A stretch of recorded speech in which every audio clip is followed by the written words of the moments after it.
Welcome to Tremendous Talk. We got the industry, tea, and the jokes. Actors, directors, musicians, and more. You're listening to Tremendous Talk. Hey everyone, I'm Law. And I'm Ash, and this is a Tremendous Talk podcast. Each week, join us as we guide you through the realms of Hollywood and beyond as we speak to industry professionals in the spotlight. So grab a boba tea and leave your shoes at the door. Welcome to Tremendous Talk. Let's go. This week on the podcast, we are so stoked to be speaking with the author of The Emperor and the Endless Palace, Justinian Huang. The Emperor and the Endless Palace is a queer romantasy around an undying love that transcends time itself, full of seduction, blood, sex, and intrigue across seemingly unrelated timelines, woven together only by the twists and turns of fate. Two men are reborn, lifetime after lifetime, within the treacherous walls of ancient palace and boundless forests of the Asian wilderness to the heart-pounding cement floors of underground rave scenes. Our lovers are inexplicably drawn to each other, constantly tested by the worlds around them. Sounds good to me. Sounds pretty good to me. It's an awesome book, and it's currently out right now for purchase. The audiobook is also on Spotify, and this book has a really great AAPI and LGBTQ representation that so many people are going to identify with. Yeah, completely. And in this chat, we get into the inner workings of writing a whole novel. His background as a film executive, his background's crazy. Like, it's very, very, very wild. His dog Swagger, and so much more. I can't wait. Yes, welcome to the Tremendous Talk podcast, Justinian Huang. Woohoo! Hey, well, Justinian, thank you so much for joining us today, making time to talk all things. Thanks for having me on Tremendous Talk. I mean, you've worked with Tremendous in the past, but on Tremendous Talk, we just want to highlight, talent and highlight people in the community and the Asian specific community as well, to just like highlight them and uplift them and get to learn more about you. But in order to do that, we're going to jump into a speed round.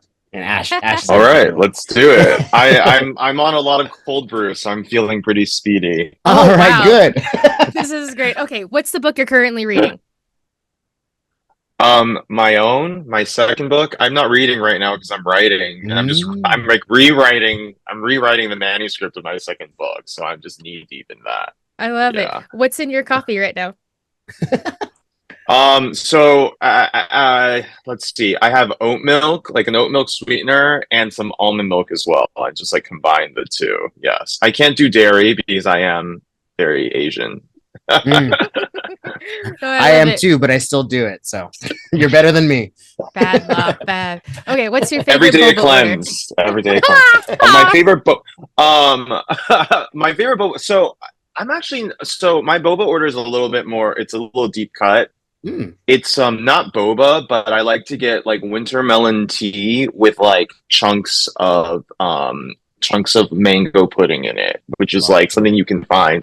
You'd have to go into like SGV, Deep San Gabriel Valley, to find that order. But that was what my mom drank, so that's what I drink. Yeah. Oh, that sounds delicious. Oh, okay. I love like the regular egg pudding in my boba. So mango pudding sounds great. Yeah. Wow. Yeah. Absolutely.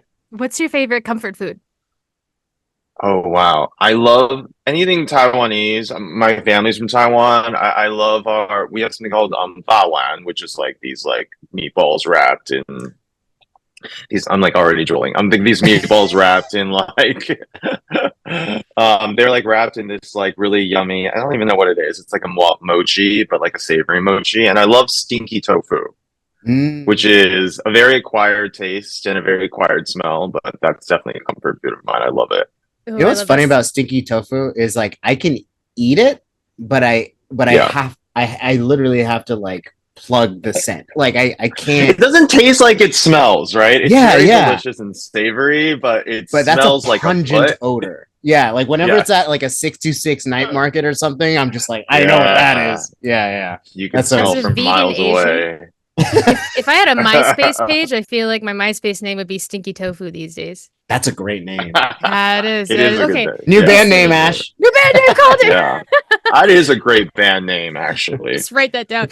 Justinian, okay, you just got off a plane to Taiwan. You've been in this plane for hours and hours and hours. What do you do immediately after you get off the plane? There is a gay bar that my friend owns called Abrazo that has good food. So it's like you sort of get both.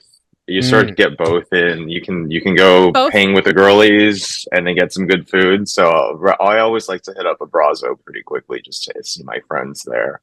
Oh wow. Yeah. I love that. Like you can even bring it. Mm. That's crazy. I love that so much. Law, can I steal the show now? Oh yeah, I'm Okay, great. Yeah, sounds good to Stinky me. tofu taking over. Okay, this is so special to me. For anyone who doesn't know, Tremendous has been working with Justinian on his book and doing publicity with him for the past couple of months, and I've worked with you for the past Oh months my since gosh, like Ashley, March or yes. April and everything. And Yes, it's our just love been affair has been several months now, I think. yes, Yeah. yes, it's been blooming. But it's been such a pleasure to like sit in on all of your interviews and get to know you. And this is the first time that I think we've actually really had to like have longer conversations. So selfishly, I am so Oh, so so excited for this. I think one of the first questions I wanted to get into you though, and this is something I mm, always think about like during your interviews and stuff. I want to know what's in your brain. Like you're writing your second book right now, right? Like yeah, you have to have like a morning routine to get yourself started, or do you have like any tricks that get you into like a certain state of flow? Or are you one of those people that's like, all right, time to write my book? Or do you have to take a walk or something? Like I want to know what's your process and what's your like, your how to get the juices going. sure. I especially these days, I wake up every morning panicked. I literally wake up screaming, because like it's it's so interesting because like my first book I wrote sort of like not really expecting it to get published. Now that I'm a full-time writer or whatever it is, and this is now my job, I'm actually still trying to figure out my routine. um, I was talking to a good buddy of mine, to name drop, to name drop a little bit. He's one of the writers of the Hangover franchise, right? So he's a very established writer. And then he told me that he gave me really good advice. He was like, "You're used to writing at night, and whenever you can, because your main job wasn't being a writer, but this is now your job. You need to clock in, clock out." So, one of the things I've recently started is I just treat it like a job. I wake up at a reasonable hour, I have my coffee, and then I sit down and I start writing, and I literally like turn off all notifications. And this is new to me. I used to write like between meetings at work. I used to write, 2 a.m. if I couldn't sleep. So it's new and I'm still getting used to it for sure, but it is a better way to churn out a book when you have a limited amount of time. Like my second book is due in September and I'm two-thirds through and I'm rewriting those two-thirds before I Ah, finish it. So I'm on a bit of it's a bit of a nail biter right now. And I really want to make this deadline, because I feel like it's important to make your deadlines, even if you turn in a piece of crap. oh yeah. Yeah.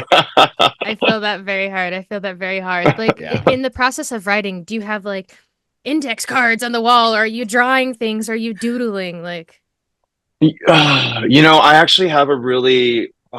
If you saw my desk, you'd be horrified. I just stuff piles of shit everywhere. Sorry, can I cuss? Piles of yes. crap everywhere. But my mind is quite organized. I do have like rough ideas of where I'm going. And once in a while, I will jot down some notes. But I also love to be surprised by what happens to my characters. I love to be surprised by what happens to my books. I think one thing is hopefully many years down the line when I have, a stack of books that I can call, my legacy as a writer. I hope that they hit many different genres. I hope that they're very diverse. I hope that, it's hard to classify what sort of writer I was, but I hope that they share one thing, which is that they all have insane, like roller coaster twists. I want that to be what I'm known for because I just love delivering a really good twist. And you can't do that if you're like, at least for me, if I'm like slowly plotting my way there, I don't think it works. I think that you need to write, and you need to let the twist flow out naturally from characters that you have constructed really to a T, so it feels organic. And then if you need to go back and justify the twist, like drop plants here and there, that's how you do it. So yeah, so I don't like to plot everything out too much. I like to be surprised by where my characters take me. Oh, how fun. You let the surprise you. Yes, there's sometimes where I will be, and my friends who hang out with me all know this. I'll literally be like mid bite at dinner with them, and I'll like pause. I'll be like, "Holy shit! Like that's what needs to happen." Yeah, because when I'm writing, my characters are constantly just talking in my head. So you asked earlier what the inside of my head is like. It is like a crowded room, and I might be diagnosable when I'm writing. Let's just put it that way, because there's a lot of voices That's going on hilarious. for sure. Yeah.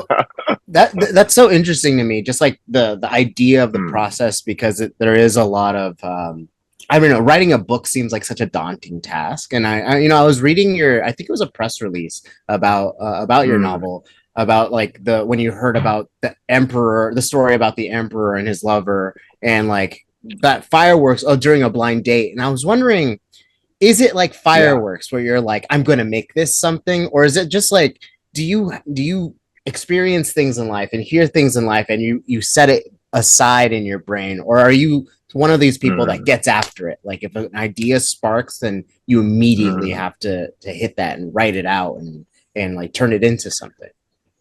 The truth is that I really a lot of life happened earlier this year. My dad got really sick, and then that was happening concurrently with the launch of my first book. So like it was just like I didn't have the capacity to write, even though I should have been writing at that time, which is why I'm sort of in this crunch now.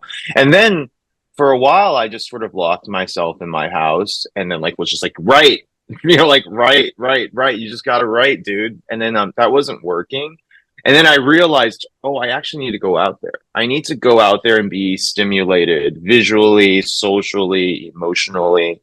So I'm one of those people that when I'm writing, I actually go live life as an anthropologist. And one of my favorite things to do is to be sat next to, or to be put in a space with someone I actually don't quite like, because I like to, or someone who I don't agree with, or someone who sort of triggers me in a way, because then I like to study them and see. I'm sure those people who I hopefully aren't aware that I don't like them, or that they trigger me. I think that they'll be like, that guy was odd because he asked me really weird questions, because I literally will ask them questions to see how they respond, and then I put it in my memory bank. At the same time, by the way, that also applies to people who fascinate me, who I think are fabulous, all these things. I think of myself as an anthropologist when I'm writing. So yes, I'm out there just collecting vibes and asking, interacting with people, and also just sometimes just standing in a crowd, writing in isolation doesn't work for me. I need a propulsion. I need human energy to push me forward. I am very introverted, to be honest, but I'm very good at being an extrovert if you pay me, and I guess I'm getting paid for these books, so I'll be an extrovert. That's awesome. Yeah. It was funny when you're like, I like to surround myself with people I don't really like. I was like, oh, that's why he's on our podcast. No, I'm joking. That's great. Thank you for sharing that, though. Wow, the patience that requires. My husband's a teacher, and he talks about all the time, being in these rooms with people who challenge him and really that he doesn't necessarily see eye to eye with. And in my head, I'm like, you can't pay me to do that. I don't have the patience for that. Oh my gosh. But that something I love about your book is that the messiness and the humanity between each characters, right? You really capture their ups and downs and their vulnerabilities and their strengths and their weaknesses. How did you navigate between confusion and clarity and all these different totally opposite feelings from each other? Well, I wrote this book without any knowledge of what sort of book I was writing. In retrospect, had I realized that it was going to be marketed as a romance, I might have studied this genre. But really, I just wrote it from a place of truth and a place of what I understood my experience to be like. I feel like my book has two queer Asian leads who, in the present day, because it has multiple lifetimes, but in the present day they meet in the West, and I really feel like there's a very unique baggage to being a queer person and to being a person of color in the West, and if you combine those two, you have even more folds in that origami. I feel like it's not realistic to present them as like, oh, we're now in love and the world is happy and sunshine and rainbows. I think that metaphorically, these two queer Asian folks in every lifetime they come up against a lot of barriers and a lot of obstacles to their love, and I feel like that's because that's a very honest portrayal of when you come from that experience. I maybe it is on me that when I have dated other queer Asian folks, like those relationships have been very messy, but you're supposed to write what you know, and that's what I knew. I also think that I grew up without any sort of media just portraying. They didn't even show us, let alone show us having happy endings.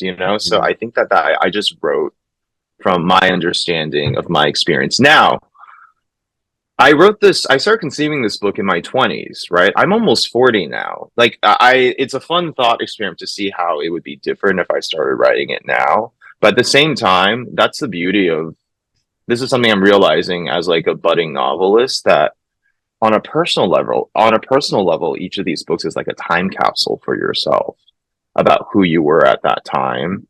My second book, I started writing quite a few years ago as well, or at least started conceiving it like 2 or 3 years ago. And the reason why I'm actively rewriting it is because I changed as a person just in the last year or two. I'm going back and rewriting it because I feel like in some ways, I don't want to give too much away about the book, but my perspective has changed on the subject, and hopefully that means it will be a better book when it comes out. That's a beautiful answer. I think it flows well into a thought I had too, and Sure. It said this book, your first book, was written from the deepest parts of your soul, transforming you into a journey of self-love and belonging, which is like a very powerful, impactful statement. But where do you find your peace now in your own life? And after the process of working through that first piece, and now you've lived more life and heading into a second book, but what did you take away from that first experience, and how do you find your peace within? I mean, that's such a good question. I find my peace in my friends and my family. Like I said, my father got really sick this year, and I think that I appreciate that my mother. I think every day that my mom is in good health, that my stepdad is in good health. That my sister is doing well. I find peace really. Actually, I have a lot of trouble with inner peace. I'm very Capricorn. We're never quite happy with ourselves. That's like a Capricorn trait. That's why we end up being so ambitious. So I find my peace in seeing the people I love be happy. I find my peace taking good care of my dog and, having that very special bond with them. My peace is found externally, to be honest, because within me, there's always a lot of turmoil, which is why writing is so healthy for me. It's how I process my life. But fortunately, my friends are doing quite well and are wonderful people. When I was younger, definitely there was a lot of drama, a lot of messiness in my friend group, but I think that's something as you learn who is good for you as you get older. And I'm definitely at a point now where everyone in my life is very healthy for me. Totally. Yeah, that's been like part of my growing lately. I just had a birthday recently, and I'm just like, I'm so glad I cut certain. Oh, thank you. I'm just so glad I cut certain people out of my life, because like I'm in a much better in space in my environment, even internally is like a little bit quieter. Like I totally resonate with like it's like a crowded room up there. Like I don't want to see my version of Inside Out. You know what I mean? Like all the arguing and stuff like that. Exactly. But, I always say always be curating. Always be curating. Like Totally. especially especially when it comes to people in your life, be curating that for sure. And sometimes you're like, oh, I don't want to cut this person, blah blah blah, but if they're not right for me. That energy you put out there will make your relationship toxic potentially, and that hurts Yeah. that person too. So it's okay sometimes to move on. Like in another lifetime, you'll try again, right? Yeah. Yeah. Yeah. Oh, my Totally. heart. This feels very relevant. Thank you. This is great. This is so wonderful. Um, I wanted to know, like, you know what's funny? During this campaign that I've been working with you, I've been getting so into Yes. books, like so into books, and I'm on Goodreads and all these things. Like, from your background, going from being a film exec to now in the world of books, you're Mm. going from like EPKs to getting into like Goodreads and book Reddit pages and spicy level ratings and Mhm. all these different things. How has that transition been for you? Mm. I at first I was like very like religiously following everything, and then every author told me to never ever pay attention to that because it'll affect your writing process. So I don't pay attention to it. What I do get is I get a lot of almost every day I get someone sliding into my DMs telling me how much the book means to them, and that's wonderful. Like it's just like that's really beautiful. I mean, that's something that's very special, and then I would be lying if I didn't say like it helps me be like, yeah, I'm gonna keep writing today, you know. But yeah, it's definitely an interesting world out there for sure when it comes to all the feedback and everything. Um, like early on, I was really annoyed because like people would be calling out like, "Oh, this book is so sexual, like it's so spicy. I didn't expect it to be like that." And then I understood the undertones of that. It's because I'm an Asian person and they expected it to not be so spicy because we technically aren't depicted as sexual beings, right? We're either Mm. fetishized or we're desexualized. And here was a book about Asian folks owning their sexuality and enjoying each other sexually, not being enjoyed by white people, or whatever, Mm. like a lot of the media commonly is, right?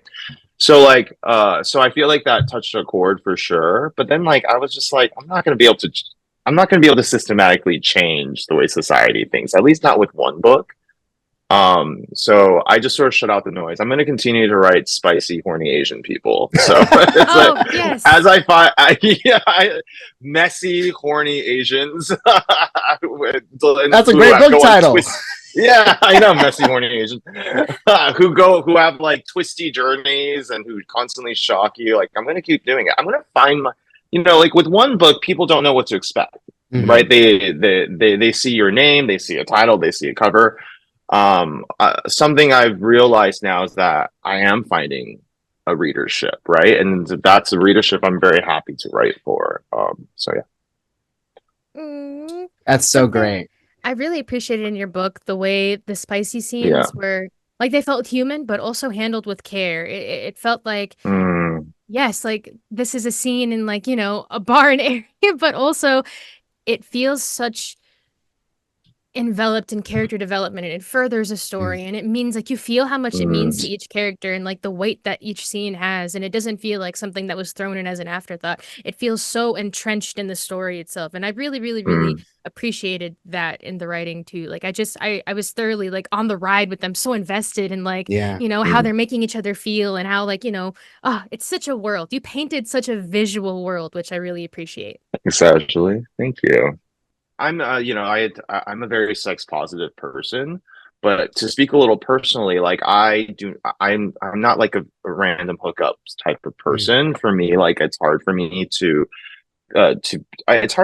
be like romantically vulnerable or even just like sexually vulnerable with someone who I don't really feel a deep connection with. So I feel like that definitely comes through my writing. At the same time, when you first meet one of my characters, Dongxian, who is the courtier that the emperor that falls in love with the emperor, etc. Like he is just like this medieval fuckboy when you first meet him, and he's just going around gallivanting around the endless palace, serving everyone his influence, which is what he calls his dick. So like but that I didn't like but that's supposed to demonstrate growth, like Mm. that's supposed to demonstrate that he changes and changes the way he views love and his sexuality. So yeah, it's probably just because of my own views on intimacy that came through for sure. Yes. My second book, I have to say, is very much inspired by Jackie Collins. I'm not sure if every sex scene is completely for character development. That one is a little bit more saucy, and it's very much like a romp that is also like a family drama, and that is like a bunch of messy Asian Americans living in West LA behaving terribly.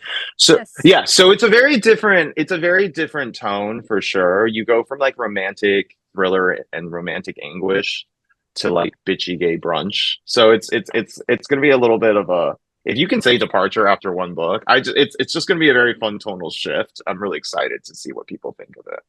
Yeah. Well, and then awesome. that one has some gratuitous sex scenes for sure, just for the hell of it. Hey, listen, that's your book. Make it. Yeah, I know, right? That's People will true. find it. That's true, Law. Like you said, right authentically, right? But we are.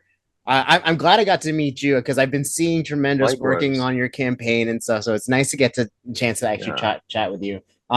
When we wrap up our interviews, we always love to pass the mic over to you. If you have anything that you want to promote or any advice for young creatives or anything that you want to say, we would love to give you a spot on our little platform to say it. And so I'll give you the microphone. I would say, well, if there's somebody who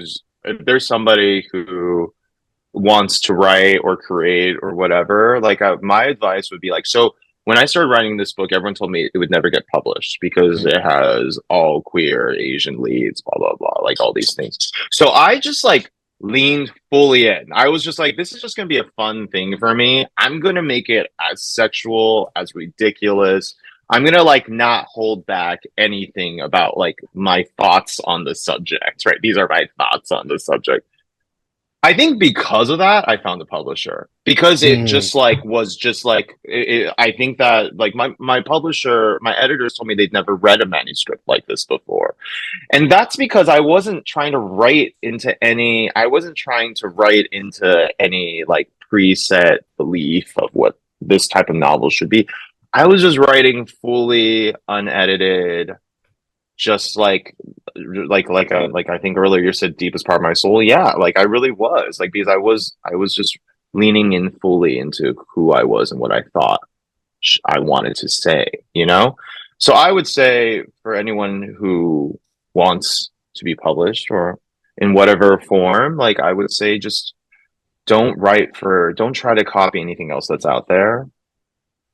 Write fully yourself, lean in fully, write what scares you, because that's actually what's going to make what you do fascinating. You know, I recently watched A Strange Loop, which I think is another example of a young queer person of color leaning in fully into what probably terrifies him to talk about.